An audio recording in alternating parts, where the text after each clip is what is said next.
Yo, what's happening, people? Back again for another stream. So, Jude Bellingham, a player I think amongst people that really watch the game, study the game to great lengths, I think he divides opinion. So, is the hype justified? And is Jude Bellingham a future Balon d'Or winner? For me, um, the player himself, I think I think he symbolizes in this era of football. Um, he symbolizes what football has become for me in terms of the kind of players that are being looked at as being the leading lights of the game. You know, for me, Jude Bellingham is just a good player. I don't think he's special. If I'm honest, I think in terms of his physical attributes, I think this is why he's being pushed as much as he is. I look at his actual ability, and his actual ability, I think, is nothing different to what I've seen before. If for example, if you look at someone like Ruben Loftus-Cheek, I think Loftus-Cheek and Bellingham have the same kind of build. Um, Loftus-Cheek is a better footballer than him than Jude Bellingham. I think Jude Bellingham obviously gets more goals, which I'm going to go into now why he's getting them goals. But in terms of an actual player, I'll take Loftus-Cheek ahead of Bellingham as a football player anytime, you know. But I think with Bellingham, the hype for me is unjustified. Um, I think the media, English media, I think a lot of fans are setting this guy up for a fall, in my opinion, because um, they're looking at Jude Bellingham as one of the main players to win the Euros, which ain't gonna happen, you know.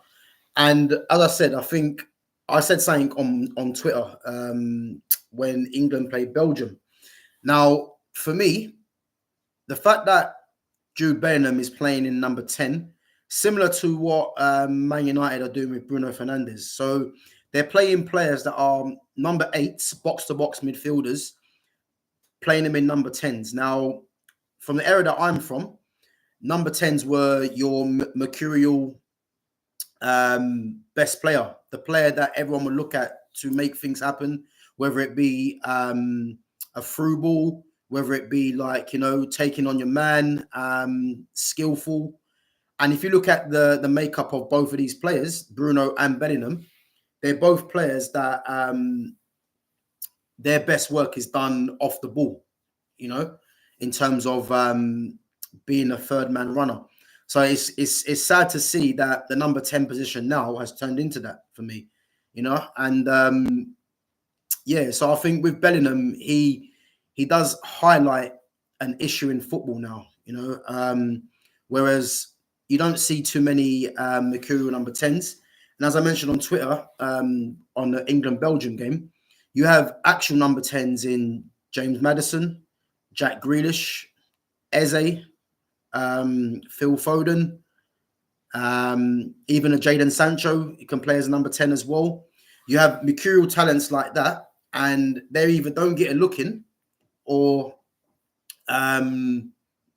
a number 10 in a sense of them players are having to play out wide because for some reason Southgate has decided that Bellingham's going to play, and Bellingham's playing in a number 10 position, But the problem is with all this is that if you look at Real Madrid, for example, there's a reason why Bellingham's getting the goals that he's getting. And as I say, people that actually studied the game actually realize this, yeah? So if you look at Real Madrid's system, so Real Madrid are playing, they're playing with a system where you have Jude Bellingham as the most advanced midfielder, so he's playing more of a false nine come midfielder. And then you've got split strikers come wide men in Vinicius Jr. and Rodrigo. So if you look at the way the makeup of their team, obviously Ancelotti had Kaká and he had Shevchenko and Inzaghi, or Shevchenko and Crespo as the two strikers, with Kaká playing as a number 10, But for this system here, because Shevchenko and Crespo were actually forwards or strikers, Vinicius Jr. and Rodrigo are actually wide players. So naturally, they'll drift wide, which means that Bellingham, who is playing as a false nine come midfielder, is basically the striker in a sense, you know.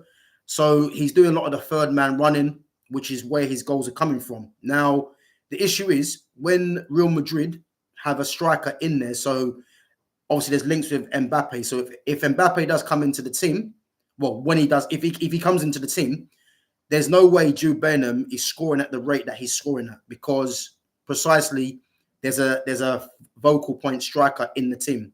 So any number 9 that plays in that Real Madrid system means that Jude Bellingham's goals will decrease naturally, because he's going to be getting in the way of a number 9. You know, so for me, that's not really hard to understand. It's just that if you look at the ball players they have in midfield, Camavinga, Tchouameni, Valverde, obviously Modric and Kroos still as well, they are all better ball players than Bellingham. So to utilize Bellingham's strengths, which is his physical prowess, his running, playing him as a false 9 in a sense is helping his game. But I think people are getting mixed up that Jude Bellingham is a world beater because of numbers. But when the numbers dry up, what's his actual game saying? Now, having watched the England-Belgium and the England-Brazil game, he was poor in both games. But what seems to be happening is that the commentators as well play a big part in this. The commentators are giving people a fake reality to the player. And as I said, they're doing a disservice to Bellingham because they're trying to hype him up into a player that he isn't. Now, against both teams, Brazil and Belgium, who are regarded as two of the top nations in world football. Now, Bellingham had an average game against Brazil, didn't really do nothing in that game.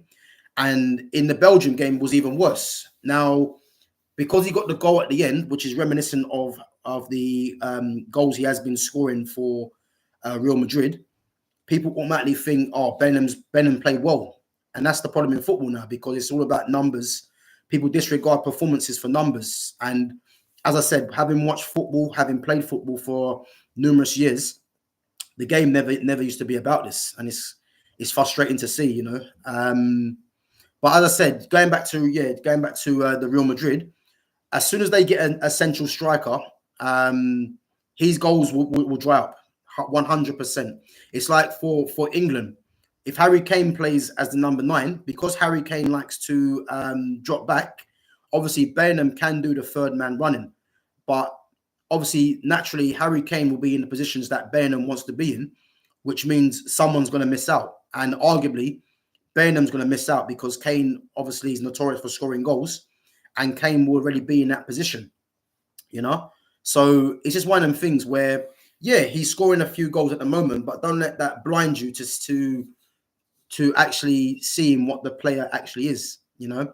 And one thing that I've noticed for a while anyway, Bellingham's attitude in terms of what he does on the pitch now is a joke, you know, and he's only doing this because he's at Real Madrid, you know, and obviously the hype is going to his head, you can tell.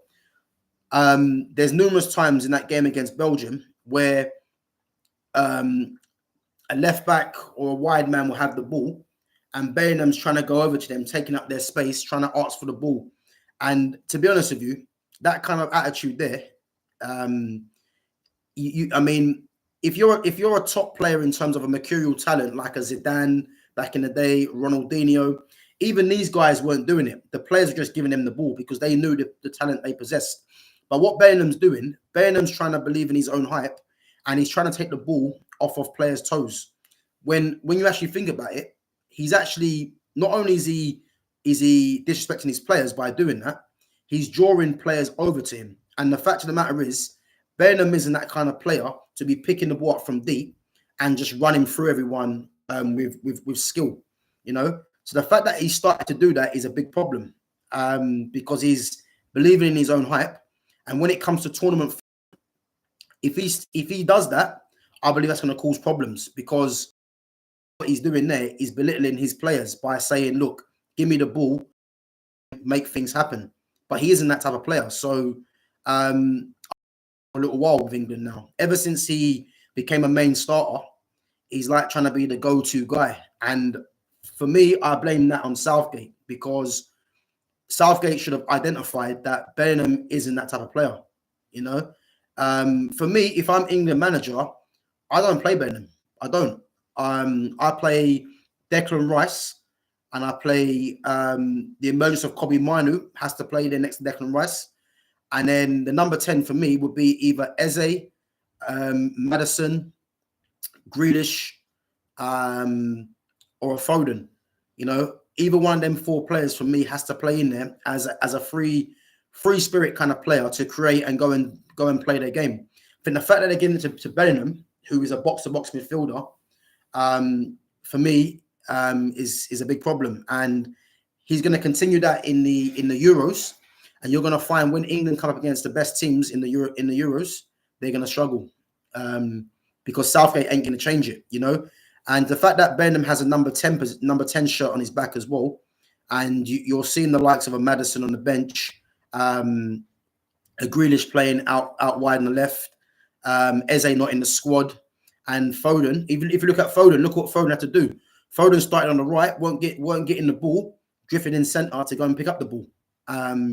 But the fact that you've got Bellingham number 10 shirt, and he's playing that position ahead of them players there,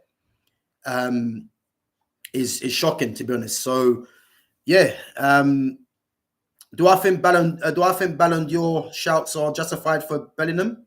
No, because Bellingham doesn't possess the quality of the previous Balon d'Or winners, and the list is Messi, Zidane, Ronaldinho, Luka Modric.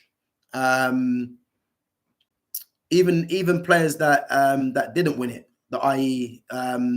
Riquelmes of this world, Pablo Aimar. This is endless. So for me, it's a case of do I think he's in the contention? Well, because of PR, he's going to be in the contention. But I think if he was to win Balon d'Or, I think it's a sad day for football, if I'm honest, because if you look at the players now, I mean, as I mentioned before, I think the front runners for the Balon d'Or have to be Vinicius Junior and Mbappe. You know, there are shouts for other players, but I think in terms of flair and skill, which is notoriously always won Balon d'Or, really, Vinny and Mbappe are by far the 2 favourites for me. You know, but yeah, and for Bellingham to be in that shout doesn't sit right with me. But we have to wait and see. But on the whole, I think the hype ain't justified. I think as long as he's at Real Madrid, I think from the English fans' point of view in the media, they're gonna hype him. But he's just another name in the long list of players that they're trying to push forward. If you look at the likes of they've done it with Gascoigne, then it was Shearer, Rooney. Tried it a bit with Barkley, Wilshere, Harry Kane. Now Bellingham's the next one. They tried it with Foden. Tried it a bit with Grealish. You know, they're always looking for that one player. Michael Owen as well. They're always looking for that one player to lead them to a World Cup or a Euros. And Bellingham is the next one, really. He's the next one up. And then when they realize Bellingham can't do it, they're going to try and find someone else, you know. And that's the story of the England national team. Best group of players for a while, but ultimately, when it comes to it against the better teams, I can't see them doing anything because too many times the wrong players are picked. You know, obviously you've got a manager in charge now who's nowhere near good enough, and they overhype their players, and that's the problem. You know, Paul Merson coming out on Sky Sports News saying that France had 2 players that get into England's team is a sign of someone who just disrespects other nations in favour of bigging up the English players, which shouldn't be done. You know, when you haven't won nothing, you know what I mean. I think a bit of respect needs to come into it. You know, to say that France had 2 players that get into England's team, like, is laughable, really. You know, and it highlights the ignorance of certain pundits, a lot of fans in the media, you know. But yeah, we wait to see the summer. We'll see, because Bellingham's going to start. He's going to have number 10 on his back.